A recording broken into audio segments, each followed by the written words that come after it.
Well, these episodes are coming thick and fast here on Commentators Corner, and I've got another good friend within the industry who we got to first meet at the Sim Racing Expo last October in the Messe Dortmund. As my guest for episode 71 of Commentators Corner is none other than the man, the myth, the legend, Mr. Kieran Mogg. Kieran, welcome to the show, buddy. Thank you very much. Thank you for having me. How are you today? Yeah, not too bad. Not too bad. Just after a busy weekend, having to negotiate my way around cancelled flights at Heathrow, going onto the Eurotunnel, and then finding out my car does 900 miles in a weekend's worth of travelling. But apart from that, I'm just absolutely peachy. But Kieran, one of the things I like all my guests to do is to, in your own time, introduce yourself and what you do within the world of motorsports in your own time. So my name is Kieran Mogg. I am presenter, bit of a commentator, content creator, camera operator, producer, runner. I do a bit of everything with the broadcast side.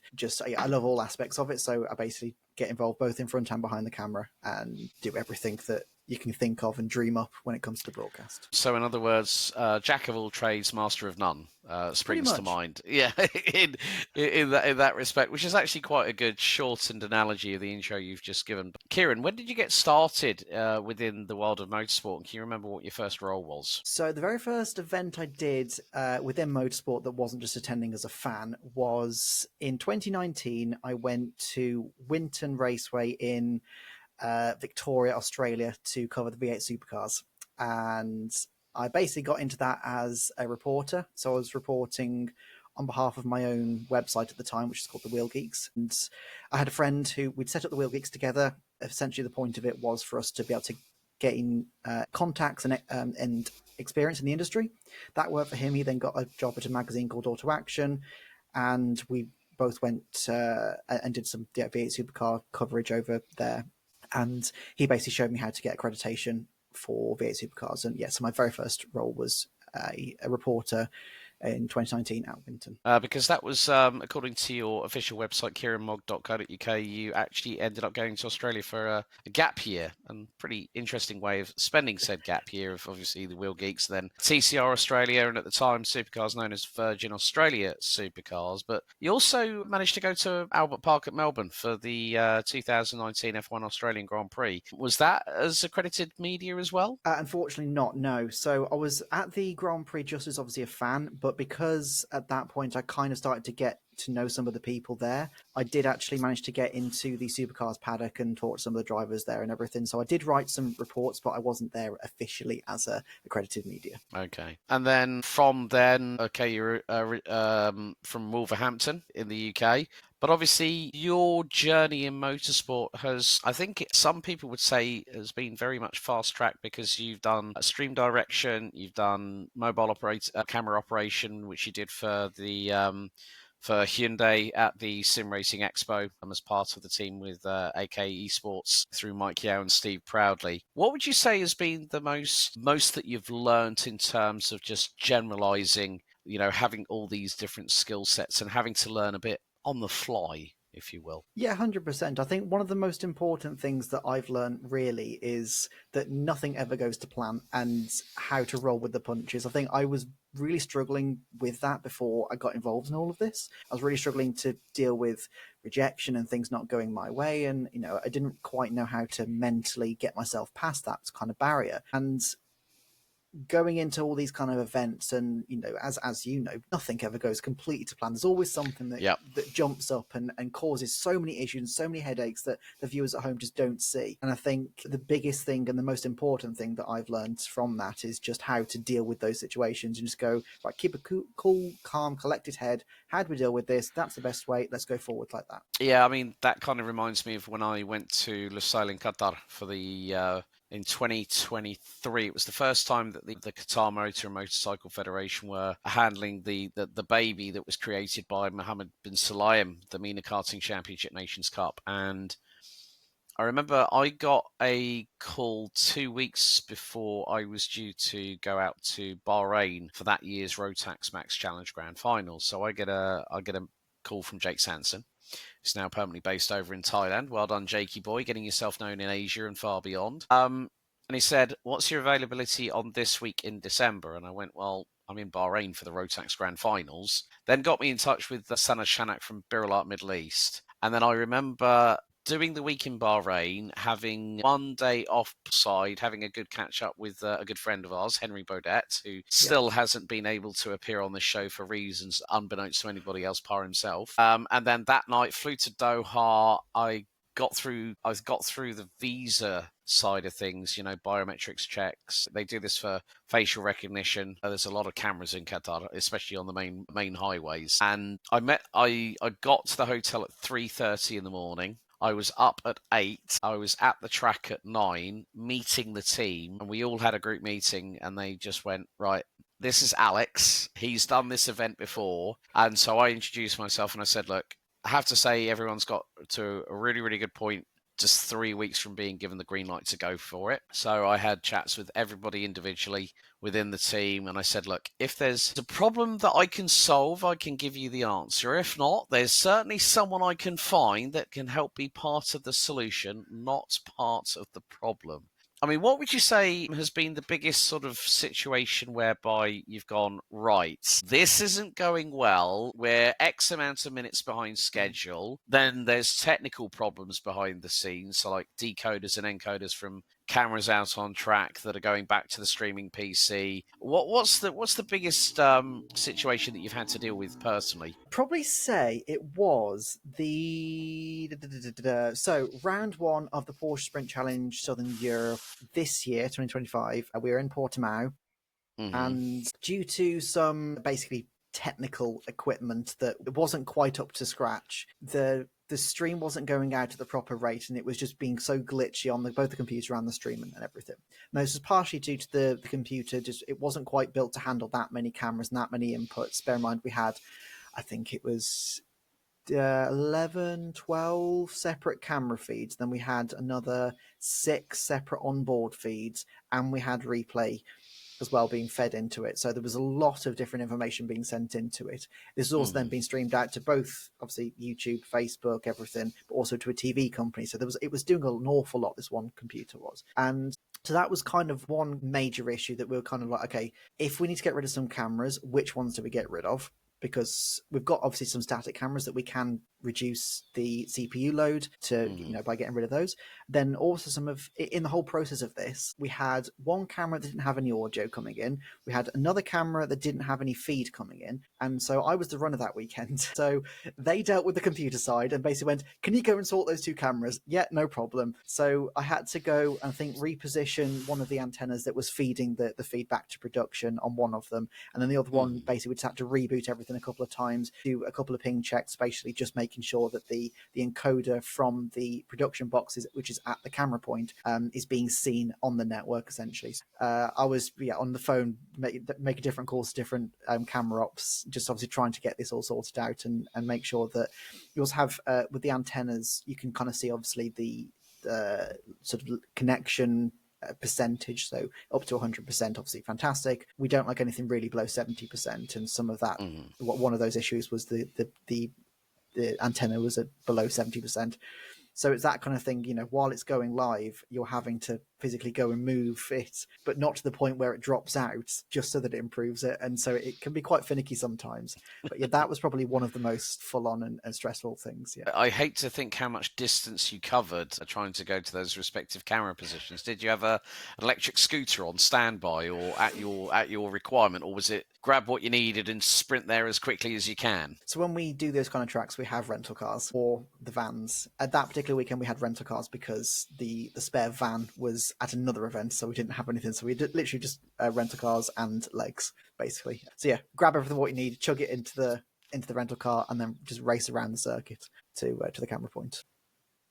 So I mean, you've been on a bit of a whistle-stop tour, obviously, with with not just Porsche Southern Sprint Challenge Southern Europe, but obviously the Winter Series by Gedlich Racing has been an incredibly busy time for Luke, James, and all the team at Alpha. Of course, very shortly there's going to be a return trip, not just for yourself to Portimao, but myself, because this particular episode is going out on a particular week where we at Alpha Live will be covering the first round of 6 of the Porsche Sports Cup Suisse with myself in the booth. But it was quite funny. Luke called me a few weeks ago and he said, well, he actually WhatsApped me and he said, Alex, can you commentate in German? I was like thinking, people's memory aren't what it used to be. And I said, yeah, well, I phoned him up and I said, yeah, I did Formula E Berlin. And he said, okay, well, we want to try and get you there for Portimao. And then I looked at my calendar and I went, well, that's going to be a double-header weekend. So 2 weekend events in 1 weekend. So at least the problems that you were having at Portimao should hopefully be okay when we're out there trackside for Porsche Sports Cup Suisse. But obviously now Alpha Live going to cars, it was only going to be a natural progression when you got the call to say, right, buddy, we need you, pack your bags, you're flying overseas with us. What were your first thoughts? So I did the Winter Series last year with them, and I think I did 5 events last year. So when they first asked me to do it last year, it was obviously like, oh my God, this is amazing. You know, I'm getting paid to go to Portugal and go to Spain and go to the Formula One track in Barcelona, see Estoril, see these kind of tracks. It was really awesome. Whereas this year, it was more a case of like, because I was on the core team, so I was rigging events, I was de-rigging events, I was literally basically there throughout the entirety of the 2 months. And it was just a case of, this is going to be an awful lot to do, but it should be it should be amazing. And I was really looking forward to it, obviously, but I didn't quite expect just how quickly it would go past, because it's just blink and you miss it. That the last 2 months have just completely disappeared. It was when they first asked me to do the rigging part of it, the core team part of it, it was happy in 2 senses, because one was like, hell yeah, I get to do this again. And the other sense was relief, because I, at that point, had not long gone full-time freelance, self-employed and everything. And, when you first go to that extent, you're worried about where the next income is going to be coming from. And having that is good in 2 senses, because obviously, yes, it means I get the income, but it also means that they trust me to go and put those events out and set them up as they should be set up. So it was, relief in a few senses and excitement in a few senses as well. Plus also, at least, a lot of people say, oh yeah, there's a winter period in motorsport. Yes, you say that, folks. For those uninitiated within the motorsport industry, the off-season has now become a running joke, as if to say, do you get an off-season? Sorry, what's that? Like, literally, because not only are we both involved in real-life motorsport, but we're also involved in sim racing. Of course, you've been doing some work with HSR Motorsport, doing some commentary on that. It's nice to have someone on the show that has dabbled his or her toes into pretty much every single pond that you can think of within motorsport. Out of all the things, everyone wants to be like, say, the next David Croft or Martin Brundle or whatever. What's out of all the bits and pieces that you've done so far, Kieran, what would you say is probably the most satisfying in terms of all the preparation, getting to the location, setting everything up, making sure that no stone is unturned? I mean, apart from obviously commentary and presenting, which I know that you've done quite a bit of. You've done Wilson Mill Kart Club. You've done some other bits and pieces as well. What would you say is the most satisfying feeling when everything is just like, it clicks and you're like going, this is what I love doing? I'd say that I think the standout moment was BMW Live last year at Alton Park. It was my first ever grid walk, and I personally am quite a big BMW fan. At that point, I had 2 BMWs, and so to be able to walk up and down the grids and obviously talk about all these cars in depth, talk to the drivers and everything. Because that day was actually riddled with issues behind the scenes that you wouldn't notice if you watched it back, because it went so smoothly. And that is a large part down to Rob Rowley. As we both know, Rob is an extraordinary producer. And the only reason that went together so well, really, is Rob keeping so calm in the face of enormous pressure. But from my side of it, it was big pressure, because it was the biggest event I'd presented at that point. And getting to do a grid walk, which is my first first ever grid walk with drivers that I didn't know and cars that I didn't know, in terms of obviously the individual cars, not obviously the models, but the individual race cars. I didn't know the car's history. I didn't know the driver's history or anything.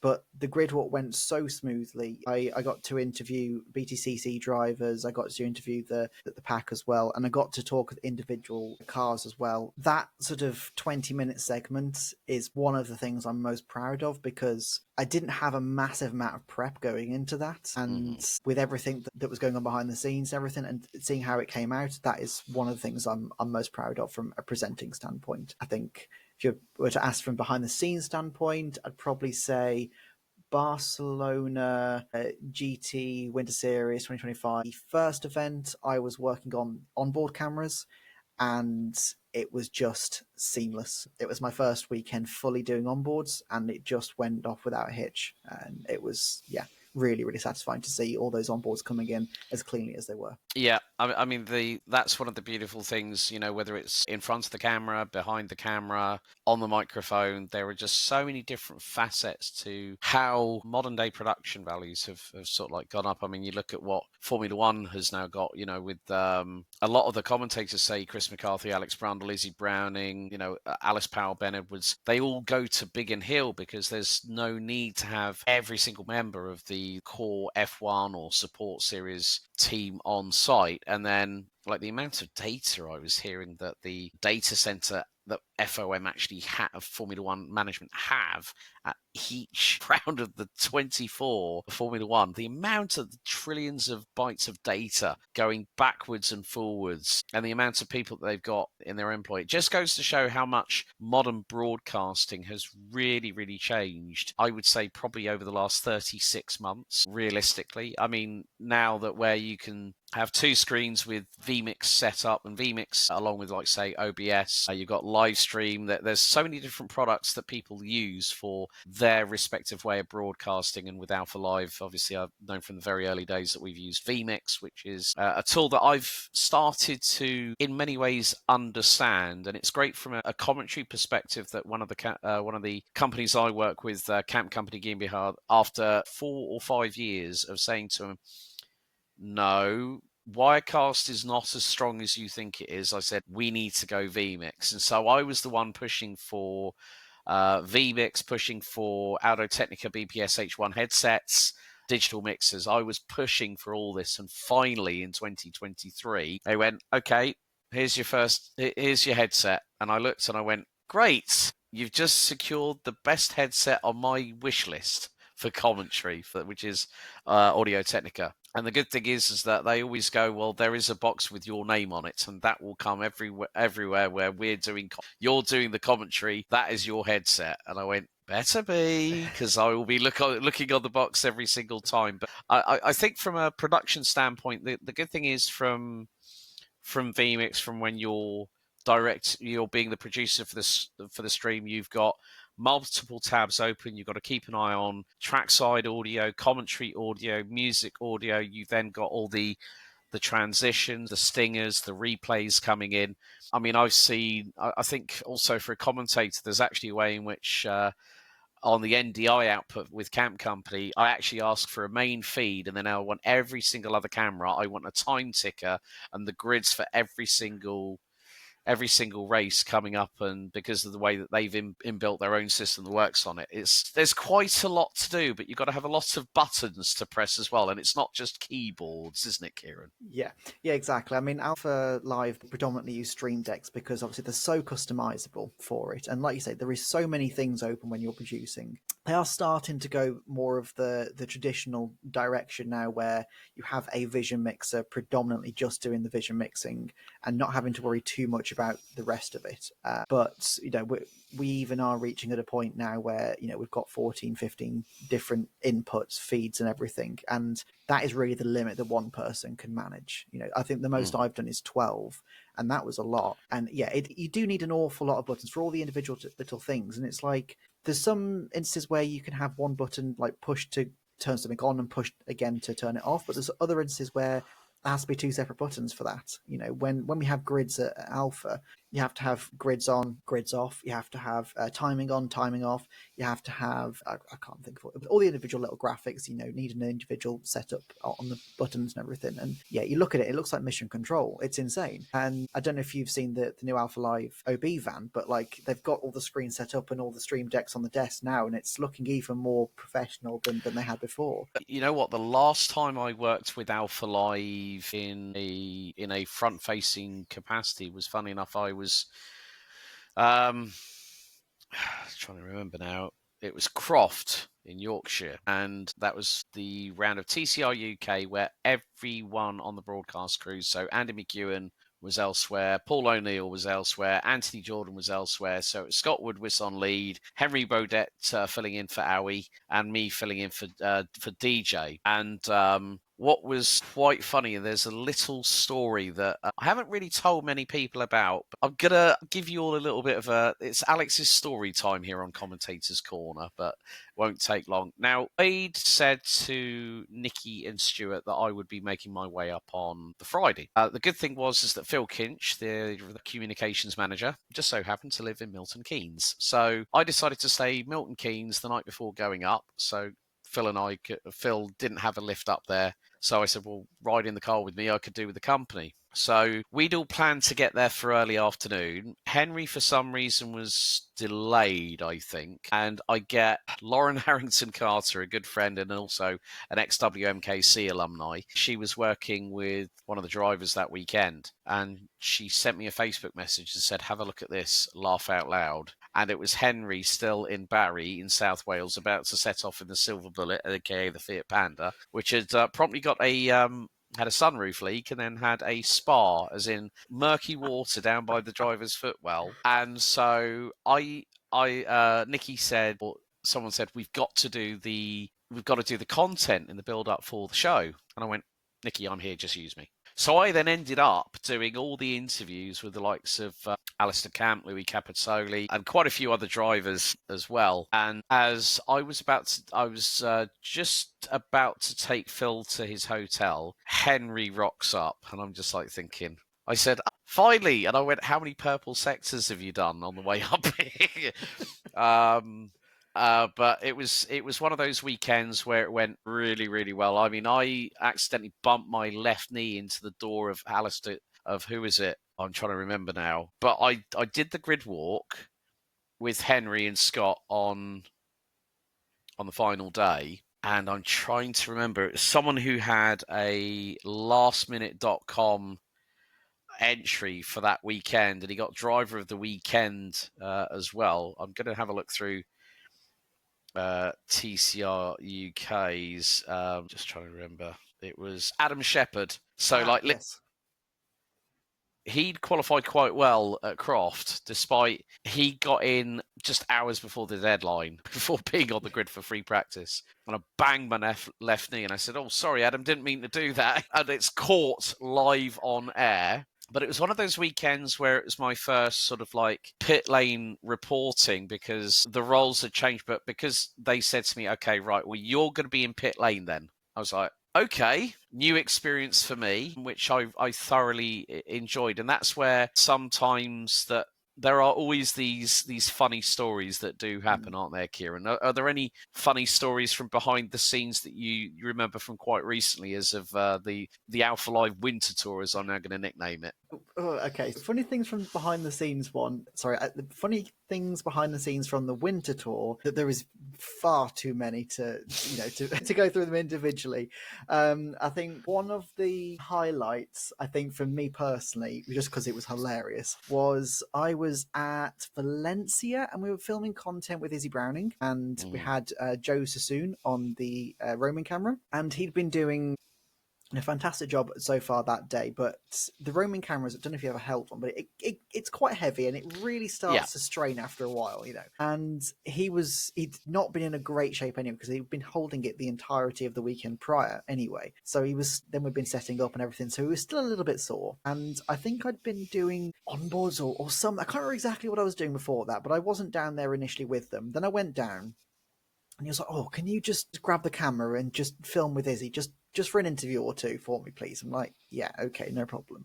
So I grab the camera, and he proceeds to just collapse right onto the floor in the middle of the pit lane and just No. spreads out like an eagle like this. Like, he was like fully conscious and everything. He just kind of just sat down and just went like this, essentially. And so what I did is I had an SD card in the camera at the time, press record. I twisted the camera and pointed it right down at his face. And so there's footage of Joe in the middle of the pit lane, just lying like a spread eagle at Valencia. So that's one of my funniest moments, I think. But yeah, obviously there's That's plenty. that. Yeah, But there's that's plenty one that as you'd sticks. imagine. Yeah, yeah. But that's one that sticks in the mind. Then, my God. Bless him. But at the end of the day, that's why some of these things end up like, the what was it? I always find it's quite funny, like, say, trying to do pre-recorded content. Can't remember. There was one particular instance where myself and the driver that I was interviewing, something happened in the background. I think it was like a loud bang or something. And I'm just halfway through the question, and we hear this almighty bang, and someone from the tent behind us that's repairing one of the carts saying, "Okay, they're coming in, run, duck for cover," like this. And I'm just, like, me and the driver, we're absolutely greasing up with laughter. And it's taken us about 5 to 10 minutes just to get rid of the streams of tears of laughter coming from our eyes, both completely beetroot red. But it's just like, and then there's always the moments when everyone goes out for dinner in the evenings, and there's always that one individual that decides to go a little bit too far, and it's like, yeah, we're not in the UK, everybody. and it's just like, yeah, it's acceptable at home, but here, if someone calls the local policia, that person is going to be in serious trouble, and then we're going to have to explain to the organisers why someone caused an affray and got charged and is now on bail. It'd be like, yeah, well, we'll give you the shortened version of the story. I think one of my favourite moments was what was it? Apart from dinging Adam Shepherd's inner door seal with my left knee and nearly causing myself an injury in the process live on air, I think one of the funny things is that it was really, really hot that weekend in Croft, and both myself and Henry had caught the sun. Now, if anyone knows Henry Baudette, his hair resembles more of a convict buzz cut, and like literally, there's me, and I think it was Laura Glover. She was one of the people in the pit lane, and the thing was, we both caught the sun, but because Henry's hair was like literally yay More grass short. grows on Mars than hair Oh in his head. yes. I think that man he's never going to be a cheer pet if ever they wanted a model for that. But like literally, I said, yeah, well, we've both caught the sun live on air, and he said, I don't know, and he's covered his forehead, gone, I don't know what you're talking about, Alex. And then I mentioned about the fact they were trying to get all the cars out for race 2, and I said, it's a bit like a Friday night on the M25, and everyone's wanting to, it's a traffic jam on the M25, everyone's trying to go home. He said, well, don't tell me about going home. It's a Sunday night, Sunday. And I went, mate, it's a bank holiday tomorrow. Don't worry about it. So like literally the banter between two people in front of camera can always be shown, especially when the people that are working alongside each other know each other personally. So you can get away with a little bit more, but there's always that point where I had a conversation with someone in the paddock this past weekend at Manningborg, and they went, you know what, you have a great passion for the sport just like Henry, but you have a very, very different style. And I said, well, everyone knows that Henry has no filter. Yes. And when that filter is unhinged, and it's a bloke out. from it's a bloke from Barry in South Wales, boy, you'll batten down the hatches, it's just like literally Baudette. The thing is, if you put him and DJ together, that is the odd cut. That is Walter Matthau and Jack Lemmon, the odd couple of karting commentary. 100%. I mean, I've got a fantastic story about Henry Baudette and Auntie Jordan, actually. So last year from Kartmasters, there was a pigeon underneath the bridge. Mm-hmm. And you could see it on the camera, the static camera that we'd set up underneath the bridge. You could see it on there. So it made an appearance on the stream, and Henry was like, now we do love a bit of wildlife. And he shows the picture of this pigeon, and he goes, now what I want you to do is I want you to name this pigeon. And it was him and Piers Pryor on commentary. And obviously Piers, full-time employee of Alpha Live and everything, he's very good at watching what he's saying. He's very good at delivering in a very professional tone and everything. And not that Henry isn't, but obviously Henry has a slightly more exuberant manner, let's put it that way. Yes. And then so somebody came in the comments and just went, "Oh, I should call it Anthony Jordan." Now Henry at this point couldn't contain his laughter and just burst out laughing on the stream in the middle of a race, going, "Somebody's called it Anthony Jordan. That is fantastic!" And then I think it was Luke Austin who was in the box at the time, in the production box at the time, and he was like, "If only we had someone who could use Photoshop here to Photoshop DJ's head on a pigeon." And I was like, yeah, I'll do it. So I quickly photoshopped his head on a pigeon, and we showed it to Henry, and yeah, Henry fell about laughing. Unfortunately, I then got one-upped. So somebody random in the comments did this. So what they did is they got a picture of a hunter. Okay. And the hunter was holding a shotgun in one hand and a pheasant in the other. And they put Anthony's head on the pheasant and Henry's head on the hunter. And they DM'd it to Henry on Instagram. Now, Henry saw this come up on his phone, and he went quiet for a second, and then completely fell about laughing. Now, this, in Henry's own words, is the only time he's ever completely lost it in a commentary box, where he physically couldn't talk. And generally, he was laid down across the seat and the desk and everything, just in fits of laughter, trying to contain himself for a good 5 or 10 minutes. And that, meanwhile, Piers is just trying to keep his composure, trying to commentate on the race properly. And you can just hear in the background of his mic, Henry killing himself laughing over this picture. And all of us were just creasing at it. But it's, yeah, DJ Pigeon, it's gone down as folklore, really. Oh, you know what? But for you folks at home, that I'm going to find this on Alpha Live, and I'm going to actually play it at the end of the episode after the outro graphics. Please do. It's amazing. I remember the first time I ever worked with Henry, and it was Kartmasters, funny enough, 2019, so 5 years previous.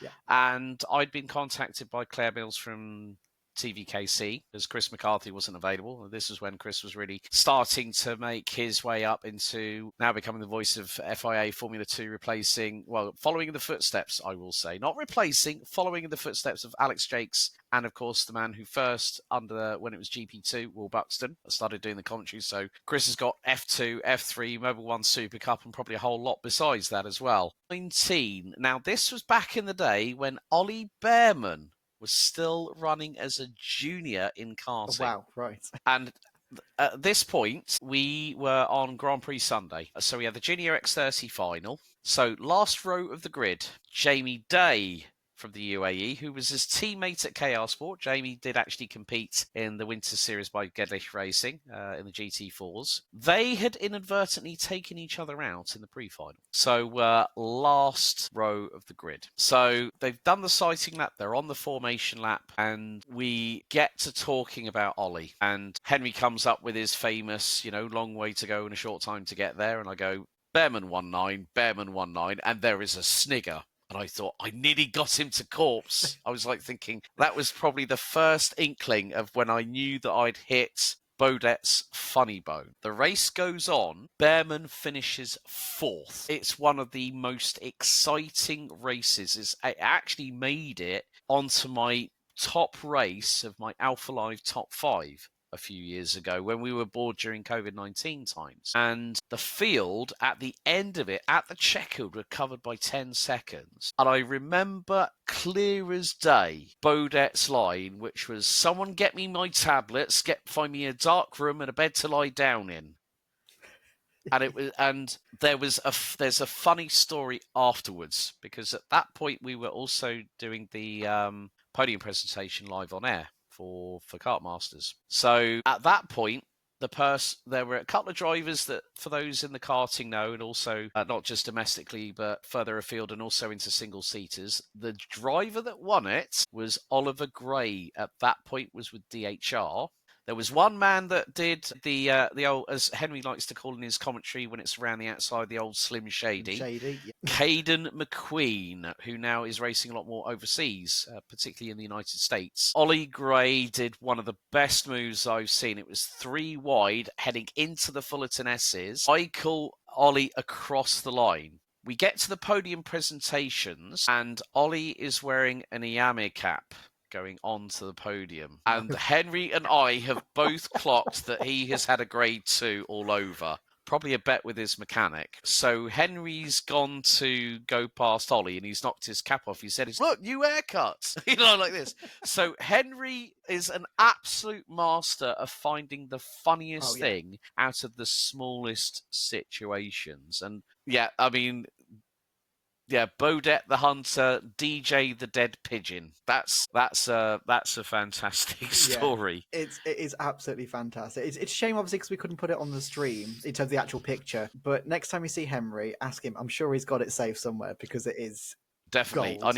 I need to catch up with that old Welsh bugger, even though I'm older than him. And that's saying something with my full head of hair at the age of 47. I want to come back to, actually, when you were talking about BMW Live, you mentioned that you had 2 BMWs at that time. Obviously, with freelance work, I would imagine that tally has now been halved, has it? It has been halved, but not because of freelance work, because the one car was, I can't swear, but it was terrible. I just had problem after problem after problem. It was a E85 Z4, and it was just dreadful. I bought it because I wanted a 2-seater convertible. I didn't want an MX-5 because it was too common. I couldn't afford an S2000. Wasn't a massive fan of the Boxster. The Z4 just seemed the obvious choice, and I think I probably did about 8,000 miles in 3 years because it was just that problematic. It just kept on breaking down and everything, yeah. Which leads me to my next question. What BMW do you have as your daily driver then, Mr.? My daily driver is a Ford Fiesta. I still have 2 cars. But the other BMW that I still have is a 90 series, 2.5 litre from 2000. Here's a ridiculous story for you. I imported it from Australia. Fair income on that one, mate. So that gap year, you found the perfect car, and you thought, well, I'm going to get that and bring it back home over to the UK. Was there a lot of, I mean, obviously with importing a car from Australia over to the United Kingdom, you've got different type approval rules to get the car registered as a UK vehicle, type approved, so all the conversion with regards to speedometer, mileometer, all that kind of stuff. How long was the process of getting that car over from Oz over here to the United Kingdom? How lengthy was it? It took in total a year to go from actually dropping the car off to it being registered. So it took 2 months on the boat. No, 3 months on the boat, sorry. The main problem was I came back from Australia in late February of 2020. You do the math. It came right in the middle of COVID, and I couldn't go and pick up the car from Portsmouth, so I had to get a random guy on the internet to go and get it, who was a vehicle transporter. He brought it back. It then, basically, the issues that you have when you don't know what you're doing, the paperwork is 10 times harder, the process is 10 times more confusing, and I couldn't wrap my head around the fact of, okay, so you need to go and get an MOT on it, but you can't get an MOT. Sorry, yeah. You need to get an MOT and you need to get insurance to register it. But you can't get an MOT because it doesn't have a registration, and you can't get insurance because it doesn't have a registration. So you have to find a garage that will do it off the VIN number and an insurance company that will do it off the VIN number. Then you've got to go and fill out this gigantic form, which only about 10% of it is actually applicable to your car. But it just says so many different things on it that it just completely confuses you. So it took me a good while to go through the paperwork. And obviously, because I couldn't get it MOT'd, I also couldn't book it into a garage to have any work done. So the issues that it was having it had an issue with a rough idle, or the mile conversions over kilometers. I had to do that myself and everything, which wasn't that difficult, to be fair. So I had to do it all myself. So that obviously elongated it. If he did it properly, it probably only would have taken 4 or 5 months or something to do it in full. But because I was obviously working full time and in the middle of COVID, so parts were taking ages to get anywhere, and it just took quite a while to get it all sorted. But yeah, it took about a year in total. Still, it was worth every single second of all that scrambled eggs for brains kind of situation that results of that. Obviously, as you said, there was all the computer chip shortages for new cars as well, which also bumped up the prices of the used car market, which now seem to have stabilized a little bit. But yeah, I mean, why decide to go for BMW? And this is just a question like coming through this conversation, folks. These I do not have a script on my phone. It is a one-to-one conversation, and that's what this podcast means. It's about picking things up. I mean, have you always had love for Bavaria, for Munich's finest? Then I take it. No, actually, no, I haven't. It was I wouldn't even call myself a BMW fanatic, to be honest. It was Okay. more a case of when I was going to Australia, I knew I needed to get a car, and I was thinking about, okay, what options are there really? Because I want something that's going to be comfortable for the long distances, because it's Australia, it is gigantic, and you Yep. really do a lot of mileage. So I need something that's comfortable, and I need something that I'm going to enjoy, because I'm only ever going to do this once. I may as well get something that I'm going to enjoy throughout it. I don't really want to go and get a Prius or something that I'm just going to be like, oh, I hate this. It's only it's saving me 12p a mile or something, but it's just not worth it. So I was looking at the options, and I decided upon, because it was Australian, it was sunny, I was going to get an E46 convertible. That was what I wanted. Okay. And so when I went over there, I started looking at the convertibles, and as it turns out, to get a decent one over there, you're talking about $9,000, which is about £4,500 at the time. And I didn't have £4,500 to spend on a car. So it was like, okay, what if I look at an E46 coupe then, or a sedan, saloon, not a saloon, yeah, sedan, you know what I mean. Found this one that I really like the look of. It was manual, silver with black wheels and everything. It did a fair bit of mileage, but I like the look of it. And I was at the Adelaide 500 the weekend after I saw the car. So I saw it on the Wednesday, and I was at Adelaide for Thursday, Friday, Saturday, Sunday, and I had notification on Sunday that the car had been sold. And bear in mind, I was going to go and get it on Monday. And the reason I couldn't get it on Wednesday is my money hadn't been transferred over from the UK yet. So I didn't have the money physically there to spend. So I then was like, okay, let's have a look. And there was no other E46s, because the prices of the E46s were going up at that point. So I was like, okay, well, let's look at an E90 then. And there was two that came up. One was black, without iDrive or anything, very, very basic, a little bit lower mileage, slightly more expensive. And one I ended up getting, which was silver, with iDrive, literally all the mod cons barring heated seats. And it was basically just a case of, it's the best option that I had at the time, something that would interest me and that fit my criteria. And the same situation with the Z4, it was purely situational, and it just seems to be that the BMWs more match what I look for in a car in terms of the style aspect, in terms of the performance, and really how they drive as well is a massive part of it. I've driven quite a lot of different models. I've driven the Audi and BMW and Mercedes equivalents, and the Audis are close. The Mercedes are just nowhere near. I just think the BMWs are far more superior in their driving quality and the driving feel. So I'm not a BMW fanatic. I'm just a fan of how they are, I guess, and they seem to fit what I look for. But I'm not a nerd. I couldn't tell you that the engine capacity of something from 1950 or something. I'm not to that extent, but they fit what I look for, essentially. Yeah, for those wondering, the E90 was built between 2006 and 2011, which in that particular occasion was the fifth gen. Yes. I think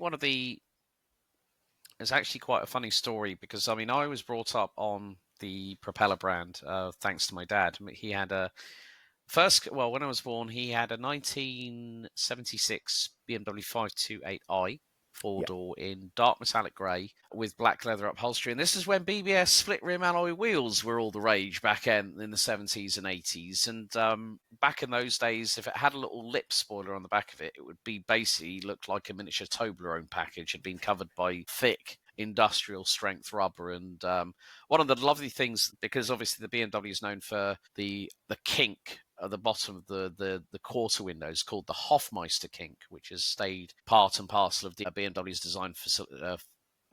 design fabric from when they started doing it. And he then had the 628 CSI, and then went on to the M635 CSI, which had all the when BMW decided to go, oh yeah, we got the BMW Motorsport accessories for the current generation, so such as like the 7th generation of the BMW 3 Series, which is the G20, G21, and G28 from 2018 onwards, and it was one of my favourite cars because it was bright Daytona blue, 3-door coupe. It had the nice little like M stripes on it as well. Had every single M Tech accessory you could think of. Front splitter, which was like basically a black triangle made of thick industrial plastic that you could go over a speed bump and not hear any, like you do with a lot of the front splitters you see on modern day cars. And then it had 18-inch BBS split, 3-piece split alloy wheels. So it had the silver rim, but with the gold inserts. Black leather upholstery, 4-speed automatic, and back in those days, before we had things like M Power, you had a like a rotator toggle switch. So you had sport, economical, and 3-2-1. And I remember this was back in the day when cars still had to do a 1,500-mile, 3-month running in period before you took it back to the dealer for an initial health check. And once he broke through that, I get a phone call because I was at boarding school at the time, and my mum said, "Oh, your dad's picking you up from school." And the school I was at, in just off Chits Hill in Lexington, outside of Colchester, we had school on a Saturday morning, and then parents would then come and pick us up on the Saturday afternoon, go home for the rest of the weekend, and come back on the Monday morning. So my mum phones the dorm I'm staying in, speaks to the head matron, goes, "Can I have a chat with Alex Goldschmidt?" And they go, "Yep, I'll go and get him." She went, "Got some good news. Your dad's coming to pick you up tomorrow." And instantly, like how you see some dogs like the Yorkshire Terriers when as soon as you call them, their ears go up. I'm like, antennas are up at the moment.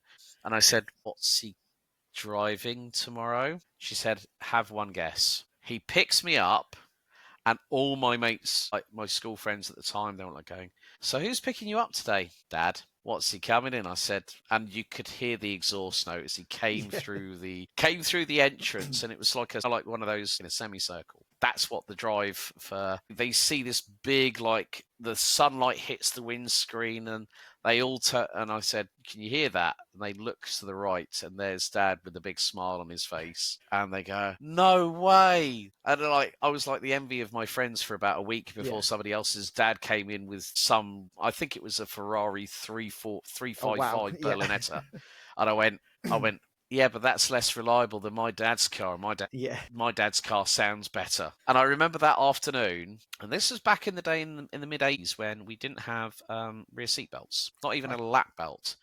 And this was where there were no speed cameras. What a wonderful time in the world it was. So there's a particular road that I used to live in a place called Elmston Market for quite a few years with my sister, my mum, and my dad. Lived there for about, I think, a decade and a half or something. And there's a stretch of road. It's a bit like if you wanted to call it close to a corner in modern day motorsport, I would say Paddock Hill Bend, because you go down, you've got a compression zone, and then you go up. But Clingo Hill, leading on to the main stretch of road towards Elmston Market, was pretty much a straight line. And well, you can guess what happened. There's little matey on the middle of the rear seat, hands holding on to the bolsters, knuckles and fingers are going white, and he's put it in sport and he's gone full bore. We've VMAXed the car 155 on the speedo. Jesus. And he still manages to break for the 30-mile-an-hour speed limit going into Elmston Market. Jesus. I know. But we're close to wrapping things up, Kieran. But I've got one final question for you, and this is a question I haven't asked many of my guests quite recently. Now, if you had no budget limits to worry about, so no glass ceiling on which to break through, if you had a choice of one car and either a track or a stretch of road that you would want to drive that car on, what would it be, and tell me why? It would be a BMW E40's touring car around the Nordschleife, because I am absolutely obsessed with the way the E46 touring cars looks. That gigantic wing they had on the back, and just it looks stunning. And you've seen people obviously that have talked about how the way they drive. It's fantastic. And then I just think the Nordschleife is just one of those that I've never personally driven around it yet, but I just think it would be an incredible thing. I know it's not the highest budget car that you've ever seen in your life, and there are tracks that others would argue are more fun, but I just for me personally, it just seems like the most enjoyable combination that I can think of. Yeah, the E46 BMW 3 Series 20 ITC, as it was known, driven by the likes of Tom Coronel, Augusto Farfus, and 3-time World Touring Car Champion, none other than Guernsey's Andy Priaulx. Kieran, thanks so much for jumping on for episode 71 of Commentators Corner. Folks, if you want to give Kieran a follow, links are in the description down below if you are watching on or listening. So you can either catch us here on YouTube. We're now uploading via video to Spotify. We're also on Apple Podcasts and on Downforce Radio, the nation's motorsport station. Thanks everyone for watching, tuning in. We'll see you next time for episode 72. So race hard, race fair, and if in doubt, well, you better go flat out. Thank you very much. Goodbye for now.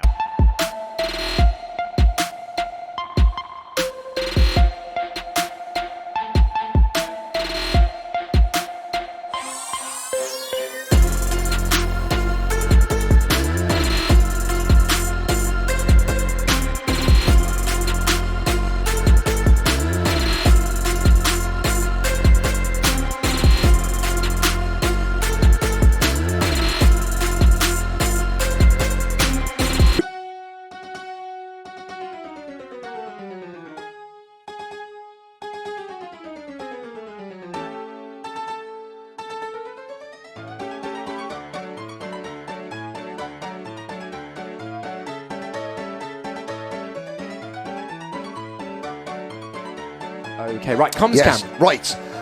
Very, very important. So we need everyone's help. Live chat. Are you ready for this? Let me end the poll first. Okay, Let me end the poll because that's over, and that means that so far, race. We love a bit of wildlife here at Trout Valley Kart Club, and underneath the bridge we have a guest. That is the world's bravest pigeon, which has decided to nest underneath the bridge, and it's still there now. So what we're asking you to do is Name that pigeon. name the pigeon. I'm calling it Bernard.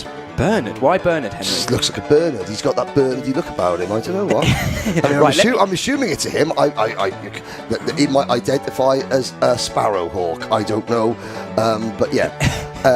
Any advances on Bernard? How Bernard do the I... pigeon.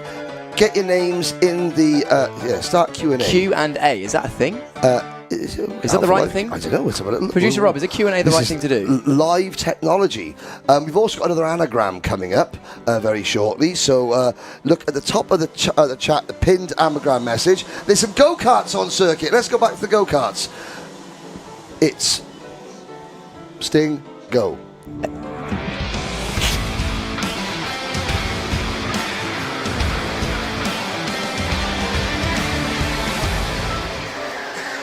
Pepper the Pigeon, Ethan Page. You're already in my bad books for Spark Plug the Pigeon, Charlie the Pigeon. Catch the pigeon, catch the pigeon. You won't remember that. That was Oh, Henry, I had to let you start. Oh, we've got a spinner. Oh no, it's not a spinner. Someone's broken down. Oh no! Oh, The 155. I was just speaking to Kato Adams, and what class is this? This is Junior Junior. Road Tax. Harrison Crowther and Lewis Goff start for row number 1. Cole Denham and Jack Baker start for row number 2. Oliver Smith and Lloyd Hare, row 3. Jake Pruitt and Riley Cranham on row number 4. Row number 5. Here we go.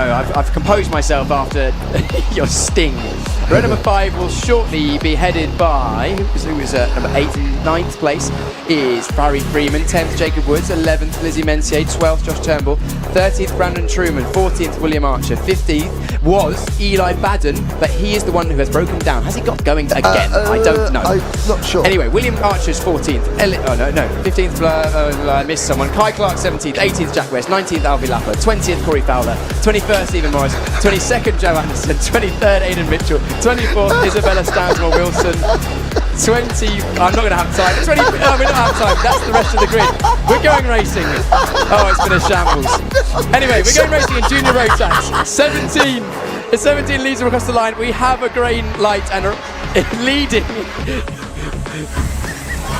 Leading, I will catch you up in just a moment, is the Coles Racing Kart of Harrison Crowther. Henry, I've broken Henry. We've broken Henry. Someone said call the pigeon Anthony Jordan. Oh dear. I love it.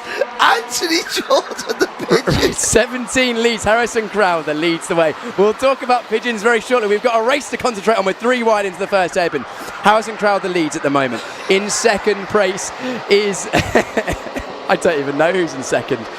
Oh, sorry, my goodness. Sorry. Anthony, pull over. The Pigeon is called Anthony Jordan.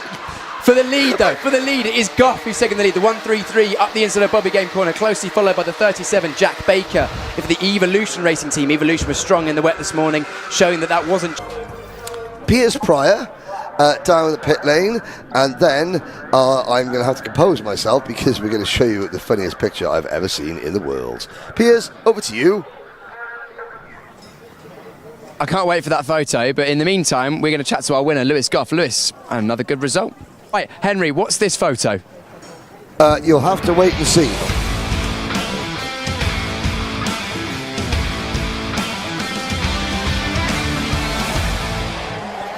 You will have to wait and see. Meanwhile, here is the starting lineup for the next race.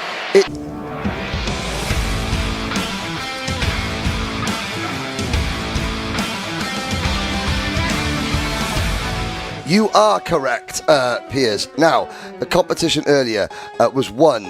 The Pigeon nesting under the bridge is officially called Anthony Jordan. We can now officially show you there is Anthony Jordan, the official PFI Pigeon. Oh, great. There we go. Anthony Jordan's been abusing me. He gets the CIK FIA job, and he's out in Sweden being abusive to his old pal. So he's now got a pigeon named after him. There we go. Revenge is a dish best served with feathers, I think is the... Here we go. Now we're going to have filled in very shortly. It's probably more pigeon related things. We'll touch on that shortly, because I'm going to run you through the start of this Micromax race. As we head up to the green flag. I imagine because the Micromaxes are so well formationed, we're probably going to have a green flag first time, but you do never know. Hushka goes early. Will that mean we have a false start? Yes, we do. Hushka trying to get the jump, but unfortunately, the clerk of the course not allowing that. Probably fairly so. So we're going to go around once again. Right, come on in, Henry. Tell me what's going on. What's happening? Okay. Oh, hang on. Oh, hang on. Comms cam. I can't even see. Oh, I can see it on the telly. Oh, no. Oh, no. Oh, no.